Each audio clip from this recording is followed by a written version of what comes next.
What's going on, guys? Welcome back. And today I'm in the new car, the car that has replaced both the i3 and the L320 Range Rover Sport. In today's video I'm going to talk about why I got the car and what I love about it. So let's go.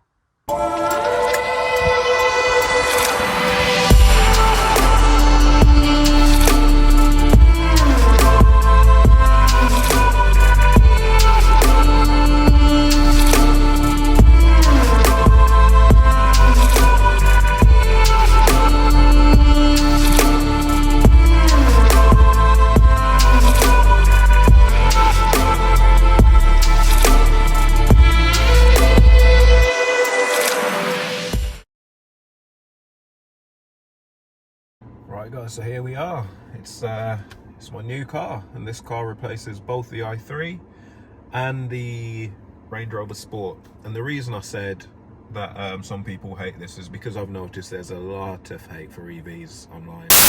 I just wanted to show you guys this. It's things like this I kept coming across in my research when I was looking to buy this car. I mean, comments like this, and this one guy down here, he's saying that he's got a diesel that does 100 miles per gallon. I don't believe you. And if you do, it's not 400 horsepower and it doesn't have 760 newton meters of torque. So it's not a fair comparison. So it was just comments like this that come from non-EV owners that they're just so ridiculous that, yeah, I've got no words. Own them because they're green. That's a bonus, obviously, with all the stuff going on and about saving the planet. That's brilliant, that's a bonus, but that's not the reason that my last two cars have been EVs. The reason is, for daily, no one wants to be spending a fortune for a daily driver. And again, I say, you can't beat an EV. You can't beat an EV in terms of, if you want power and you don't want to pay a fortune for the power, you can't beat it. So I think they unfairly get hate. Personally, my personal thing is, I don't think that EVs should replace combustion engines.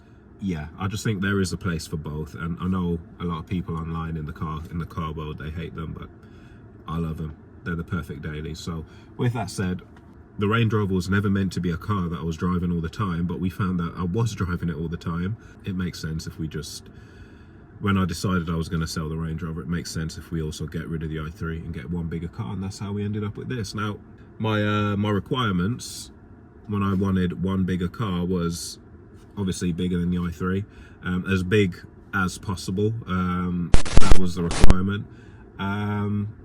Electric, fully electric, not a hybrid, fully electric. I have a charge point at my house, and as I said, they're so cheap to run. I personally love them. And it could not be slower than the i3. It had to have a respectable 0 to 60. After looking around, I came across the EQC, which is what I'm in now. And so I kind of didn't know what to expect when I hopped into a Mercedes. And when I got this car and I drove it for the first time, and I don't mean the test drive, when I actually bought it and I drove it, it blew me away. It absolutely blew me away. Now, this car, brand new, would have cost in excess of about 60,000, I would say.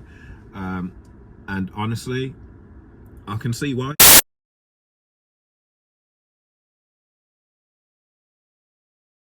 This thing is the most comfortable car I've driven, and that's more comfortable than the 07 Range Rover Sport. And I also had a BMW 3 Series GT, which is it's slightly raised, not as raised as an SUV, but it's more raised than a normal car, and that was quite comfortable as well. But this, another level, so quiet.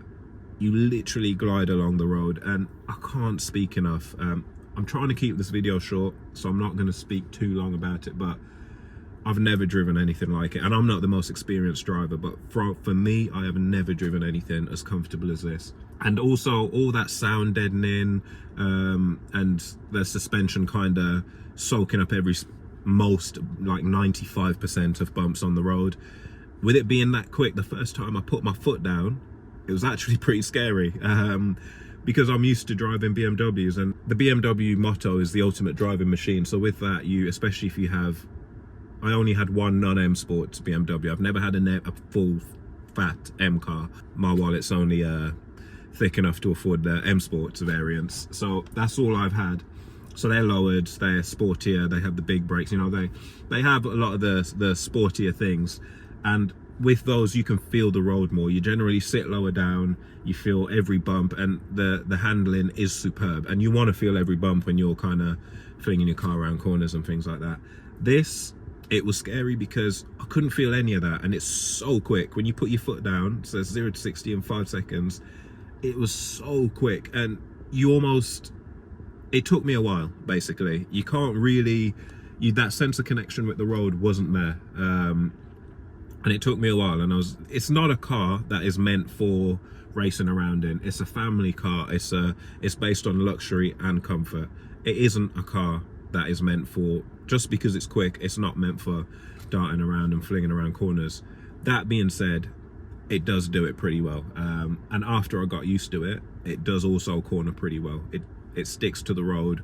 There is some roll, and you can feel the weight. As I said, it's not the ideal car. If you want to, I suggest you get a sport car, not a family SUV, if that's your main priority. But if you want an SUV that is practical, quick, and it basically can do everything pretty well, but it's what it does phenomenally is comfort and luxury, then this car is it. And yeah, that's pretty much what I wanted to get across in this video. Is it is a very quick car.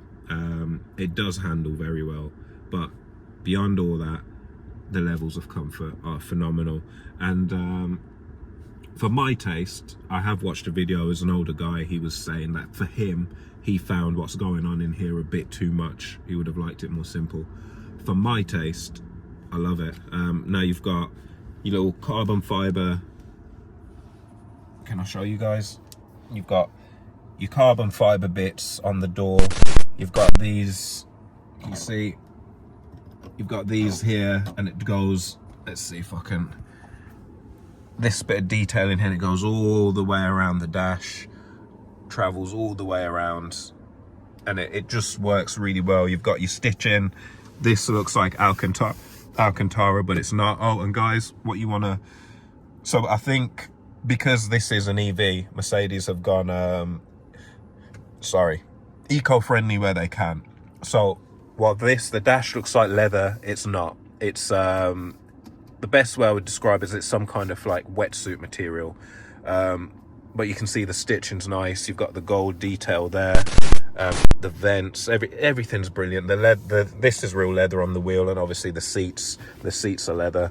The wheel feels great. The stitching, oh, remember what I was saying. So this looks like Alcantara. It doesn't feel like it. When you touch it, you know it's not Alcantara, but it looks like Alcantara, and it's got lovely stitching that goes all the way along. And but it's not. I don't know what it is, but it's definitely not Alcantara. You got leather all along the door handle, so that's wrapped and double stitched. You got leather door cards. You can see it better from the passenger side. And I think even this here, that's not plastic. It might look like it, that's not plastic. Soft, squidgy. Even that, I don't know what the interior quality is just phenomenal. The level of detail in the cabin is very good, and by that I mean not just the amount of different materials used. For example, the ambient lighting you can select to any color you want, so the customization there is completely down to you. You're not limited to a few set colors, and everything is very tactile. Every little wheel that you use to control the volume, the speed, the climate control, is textured. It's like metallic and textured. The finish is just on another level. Oh, this is what I mean. Even this here is leather. This here, there's not really much plastic in here. You know, you've got more leather and materials in here than you have plastic, and it just helps you to feel like you are in a premium car. And as I was saying, the wheel feels great. Everything's intuitive. So you got the infotainment system's great. So you've got multiple ways of controlling. This here, this is a touchpad, so you can press and you swipe. It works just like your phone. That controls your infotainment screen, and then on the right hand side, this one controls what you've got going on this screen. So you can select all your stuff there, and it works really well. You can select different screens. You know, there's a lot of options. You can set that up exactly as you want. I personally like the progressive screen, so I leave it on that, but you do have other options there. And you got your volume control here, your phone control. I've not actually used the favorite or voice command. You can speak to this and it works very well. I've said a lot of stuff to it and it's always recognized what I say. You don't have to speak weird. You don't have to. Let's give you an example. Hey Mercedes, how can I help? Bring up the map. There you go. Hey Mercedes, how may I help you? Take me to the media screen. The camera stopped rolling. I'm not sure when it stopped, but I was trying to demonstrate how good the voice control in this is, and it's brilliant. It works effortlessly. So as I was saying, there's multiple ways you can control. So you can control using your voice, you can control using this, or you've got this touchpad here which has some very nice haptic feedback. What I tend to find is a combination of this and this. If you're driving, the wheel's not always in this position. If you need to turn the volume down, you can do that down here as well. Your parking controls and other things are here. Your driving modes here. And you also have, it's just many different places, and it might seem overkill, it might seem a bit much at first, but you do get used to it. So here you can again bring up your map if you press that button, your telephone, radio, again your favorites, and you've got your climate control things here, which if you press menu you can control it on the screen if you want. I personally prefer the physical buttons. I actually don't touch the screen a lot. I don't know why. I know some people prefer to touch a screen. It is very responsive, works fine. I just, with all the other ways, I prefer the trackpad or this. I touch a screen if I'm using the navigation and something pops up and I need to just quickly tap something, but it's not something I do a lot. But the fact that you have 1, 2, 3, 4 ways to control what's going on, it means that you just do whatever you find easiest, and it just works. It's brilliant. Guys, I think I'm going to leave this video here because there is a lot I can say about this car. It is a family car, so there's plenty of room in the back, there is plenty of room in the boot, and for passengers that sit up front, you're just sat in luxury, which for me, it is definitely the most luxurious car I've owned. And I'm going to leave it there for now. But yeah, if you are looking to pick these up now, you can get them for quite a good price. And for the amount of car you get, so you can get them for under £30,000 right now. And for the amount of car you get for the money, if you don't mind driving an EV, and trust me, if it's your first, there's nothing to worry about. Make sure you have a charger though. You don't want to be charging this on a 3-pin plug at home. And also you don't want to be charging using the public networks. It's going to cost you a fortune. It's no cheaper than fuel, than petrol if you do that. If you've got it set up at your home, if you've got a wall box, if you've got a way to charge at least 7 kilowatts at home, don't be scared of getting EVs, guys. Go for it. You're going to save a lot of money in the long run if you use it as your daily driver. But yeah, I'll leave it there. I do love this car. For me and for my needs as a daily driver, it is currently a 10 out of 10. It's not perfect. There are some things such as the visibility is good but not great, especially out the back, but you know, they're little things. But yeah, I'm enjoying this car a lot more than any negatives. So thanks for watching, guys. If you found this informative, if you found it entertaining, please like, subscribe, and until the next one, bye bye.